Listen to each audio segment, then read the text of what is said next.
प्रथम सर्व बंधू भगिनींना सप्रेम नमस्कार।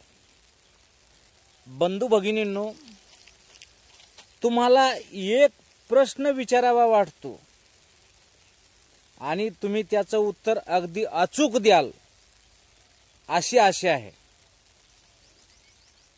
काय आहे ना की तुमच्या मनामध्ये सर्वात श्रीमंत व्यक्ती कोण, मग ती बाई असल माणूस असल, तुमच्या मनामध्ये तुमच्या मनाप्रमाणे सर्वात श्रीमंत व्यक्ती कोण कोण असल बरं? सर्वात श्रीमंत व्यक्ती कोण असल तुमच्या मनानं? बरं, साहजिक आहे, तुम्ही म्हणणारच की बा ज्याच्याजवळ बंगला आहे, एकच नाही बरं, 4-4, ज्याच्याजवळ बंगले आहेत, 4-4 गाड्या आहेत, शेतीबाडी 100 एकर शेती आहे,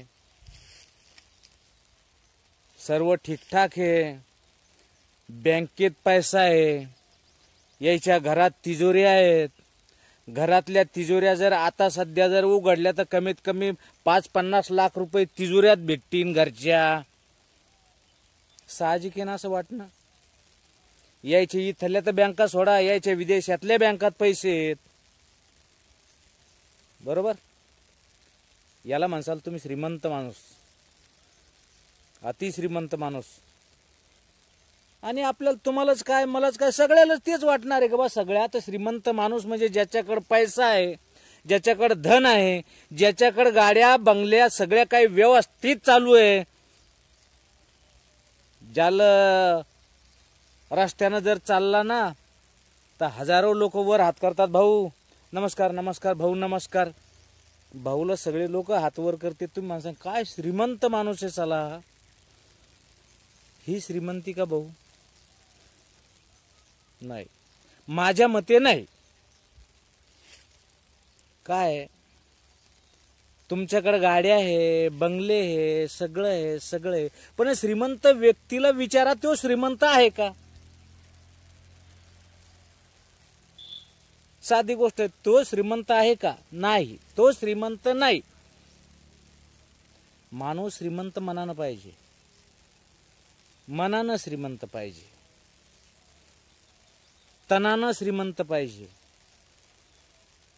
तन धन मन ह्या तिन्ही गोष्टी श्रीमंत पाहिजे। नुसता पैसा आहे हो, कोणाला 1 रुपया खर्चायची इच्छा नाही, वरच्या खिशात असलं तर खालच्या खिशात टाकन रुपया, हा माणूस श्रीमंत आहे का? ज्याच्याकडे गाडी आहे, उन्हातानात एखादा माणूस पायंदळी चाललाय, पाय जाळत, त्याच्या पायात चप्पल नाही, तो पाय जाळत चाललाय, याच्याकडे गाडी आहे, बुलेटवर बसेल, ढक ढक ढक ढक ढक ढक चालला बुलेटवर,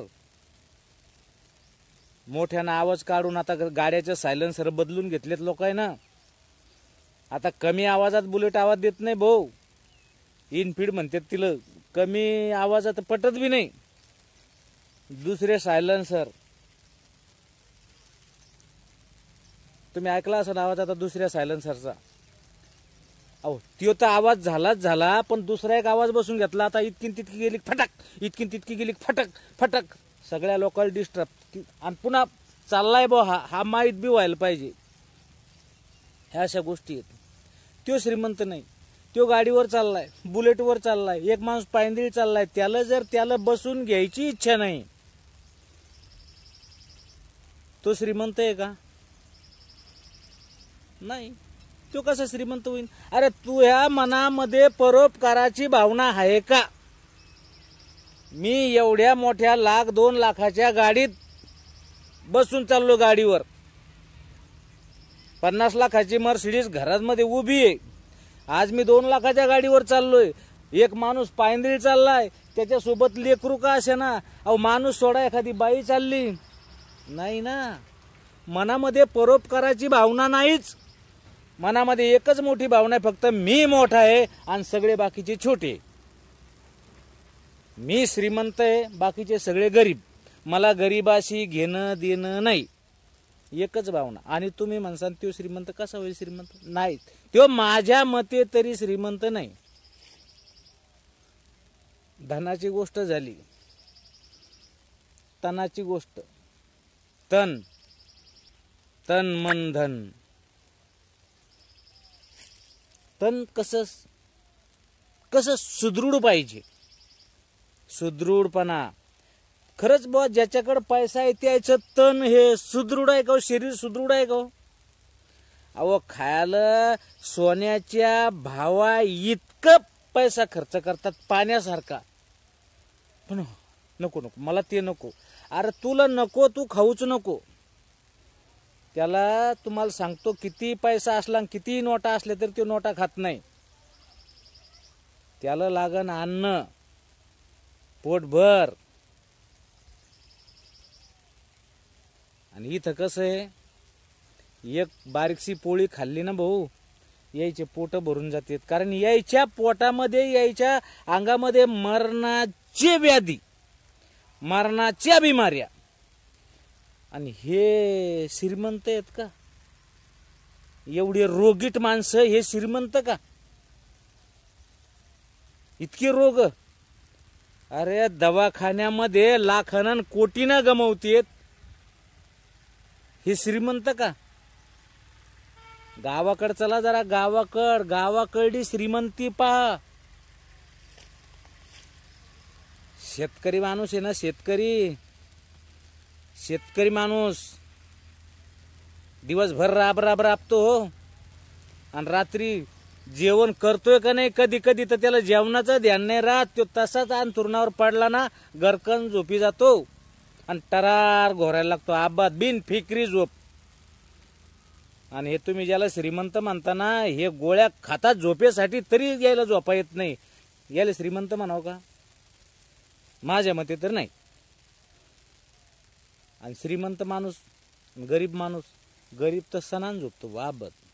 आणि त्याला लागू द्या हो, त्याला कोणता असू द्या, त्याला ताप येऊ द्या, भोबारे येऊ द्या, त्याचे दुखणे तेच बरं का. त्याचे दुखणे मोठाले नाहीत. त्याचे दुखणे ताप, सर्दी, ढाळ, हे त्याचे दुखणे एका झटक्यात मिटून जाते. आणि त्याला तो ऍडजस्ट बी करतोय.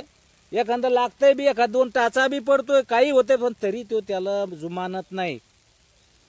तो खरा श्रीमंत. परत श्रीमंतातली परत एक व्याख्या. श्रीमंत एखादा माणूस आहे, गंज बंगले, गंज गाड्या आहे, मेला मादातच 50शीत, मेला 50शीत मेला, बायको माग रांडव आहे. ते तिला सुना पोसत्यात का ना पोसत्यात, का सुना तिच्याकडूनच सगळे धुणे भांडे करून घेतात, झाडझूड तिच्याकडून करून घेतात, तिची काय दैन करतात हे त्याला माहित नाही. गेला त्यो, याला श्रीमंती म्हणता का तुम्ही? मधातच गेला, अर्ध्यावरती डाव मोडला, अधुरी प्रेम कहाणी, अधुरी एक कहाणी, गेला त्यो. याला म्हणता येणार नाही भाऊ श्रीमंती. श्रीमंती कशाला म्हणावं माहितीये का? नवरा बी बायको बी दोघ 80 वर्ष टन भले असतीन हो, म्हातारपणामध्ये लय दुखणे असतील, पण दोघं नवरा बायको एकमेकाचे दुखणं करू राहिले. नवऱ्याला लगी आली ना, बायको उठवती, दर्जात घेऊन जाती, करा लगवी दर्जात, सकाळी मी पोतरून काढीन, काय सारून काढीन, करा बिंदास. याला म्हणतात श्रीमंती. नवऱ्याची सेवा करणारी बाई याला म्हणतात श्रीमंती. बायकोला काही व्याधी झाली ना, काही झालं तर नवरा उचलन, चाल मी आहे ना, मी असल्यावर तुला कशाची भीती. याला म्हणतात प्रेम, याला म्हणतात श्रीमंती. पण 80-90 वर्ष जे लोक एकमेकाला साथ देतील, एकमेकाच्या मनात बसून राहतील, त्याला म्हणतात श्रीमंती. ह्या अशा धनाला याला काय पैसे पोतेची पोते भरेल नोटायला याला श्रीमंती म्हणणार नाही. एकमेकाला साथ द्या, एकमेकाच्या मनात बसा. अहो तुम्हाला काय सांगतो, स्वतःला जर दुःख झालं ना भाऊ, तर स्वतःचं दुःख जर झालं तर स्वतःच्या डोळ्याला पाणी येईन हो. स्वतःच्या डोळ्याला कोणाच्या पाणी येईन. पण नवऱ्याला दुःख झालं ना भाऊ, तर बायकोच्या डोळ्याला आपोआप पाणी येतंय. आणि बायकोला दुःख जर झालं तर नवऱ्याच्या डोळ्याला आपोआप पाणी येतंय. त्याला म्हणायची भाऊ खरी श्रीमंती. जेव्हा एकमेकाच्या मनाबद्दल प्रेम तयार होईल ना, त्याला श्रीमंती म्हणतात. मरेपर्यंत जे एकमेकाला मनापासून श्वासापासून साथ देतात ना, त्याला म्हणतात खरी श्रीमंती. माझ्या मते मला असं वाटतंय ही श्रीमंती खरी आहे. तुम्हाला काय वाटतंय कमेंटमध्ये सांगा. व्हिडिओ चांगला वाटला लाईक करा, खराब वाटला कमेंट करा, चांगला वाटला तरी कमेंट करा आणि वाईट वाटला तरी कमेंट करा. माझ्या मते ही श्रीमंती आहे. लाईक करा, सबस्क्राईब करा.